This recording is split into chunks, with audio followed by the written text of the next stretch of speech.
வீடே மணக்கு புலாவ் சோறு செய்கிறதுக்கு முதல்ல 4-5 டேபிள் ஸ்பூன் அளவுக்கு எண்ணெய் அல்லது நெய் சேர்த்துக்கோங்க. இதில் ஒரு பட்டை 3 கிராம்பு சேர்த்துட்டு இது கூட ஒரு பெரிய வெங்காயத்தை நல்லா கட் பண்ணி சேர்த்துட்டு இந்த மாதிரி நல்லா வதக்கி விட்டுட்டு இது கூட 2 டேபிள் ஸ்பூன் அளவுக்கு இஞ்சி பூண்டு பேஸ்ட் சேர்த்து நல்லா வதக்கி விட்டுக்கோங்க. இது கூடவே பிரிஞ்சி இலை சேர்த்துக்கோங்க. இது கூடவே கொஞ்சமாக கொத்தமல்லி புதினா இலைகளை கட் பண்ணி சேர்த்துக்கோங்க. இப்போ இதை நல்லா வதக்கி விட்டுட்டு இப்போ இதில் நம்ம தண்ணி ஆட் பண்ணிக்கலாம்.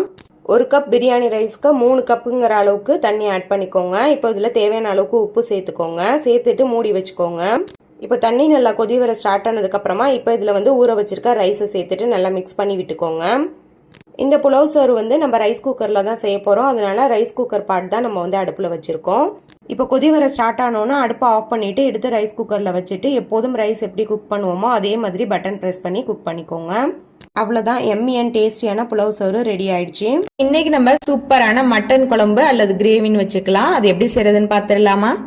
குக்கர் அடுப்பில் வச்சுட்டு 4 ஸ்பூன் எண்ணெய் சேர்த்துட்டு கொஞ்சமாக வெங்காயம் சேர்த்துக்கோங்க. இது கூட பட்டை கிராம்பு ஏலக்காய் சேர்த்துட்டு 2 ஸ்பூன் அளவுக்கு இஞ்சி பூண்டு பேஸ்ட் சேர்த்து நல்லா வதக்கி விட்டுக்கோங்க. இப்போ இதில் தேவையான அளவு மிளகாய் தூள் சேர்த்துக்கோங்க. நல்லா மிக்ஸ் பண்ணி விட்டுட்டு கொத்தமல்லி புதினா இலைகளை சேர்த்துக்கோங்க. இது கூடவே கொஞ்சமாக தக்காளியையும் சேர்த்துக்கோங்க. இப்போ இது கூடவே எடுத்து வச்சிருக்க மட்டன் பீசஸையும் சேர்த்துட்டு நல்லா ஒரு வாட்டி மிக்ஸ் பண்ணி விட்டுக்கோங்க. இப்போ இதுல தேவையான அளவு உப்பு சேர்த்துட்டு கொஞ்சமா தண்ணி சேர்த்துக்கோங்க. இப்போ குக்கரை மூடி வச்சு விசில் வச்சுக்கோங்க.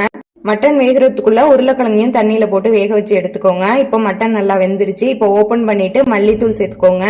2.5 ஸ்பூன் மல்லித்தூள் சேர்த்துட்டு கொஞ்சமா ஜீரகத்தூள் கொஞ்சமா மிளகுத்தூள் சேர்த்துக்கோங்க. இது கூடவே தேங்காய் பேஸ்ட் நல்லா ஒரு கைப்பிடி அளவுக்கு சேர்த்துக்கோங்க. சேர்த்துட்டு இப்போ உங்களுக்கு தண்ணி தேவைப்பட்டுச்சுன்னா சேர்த்துட்டு நல்லா மிக்ஸ் பண்ணி விட்டுக்கோங்க. உருளைக்கிழங்கு வேகிறதுக்கு ஒரு விசில் வச்சு எடுக்கலாம். அப்படி இல்லைன்னா இந்த மாதிரி கொதி வச்சு இறக்கிக்கோங்க.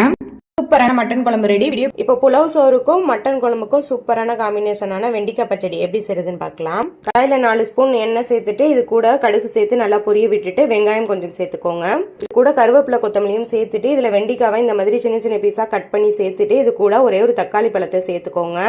இப்போ இது கூடவே பச்சடிக்கு தேவையான அளவுக்கு உப்பு சேர்த்துட்டு 1 டேபிள் ஸ்பூன் அளவுக்கு மிளகாய் தூள் சேர்த்துக்கோங்க. கொஞ்சமா மஞ்சள் தூள் சேர்த்துக்கோங்க. சேர்த்துட்டு நல்லா மிக்ஸ் பண்ணி விட்டுக்கோங்க.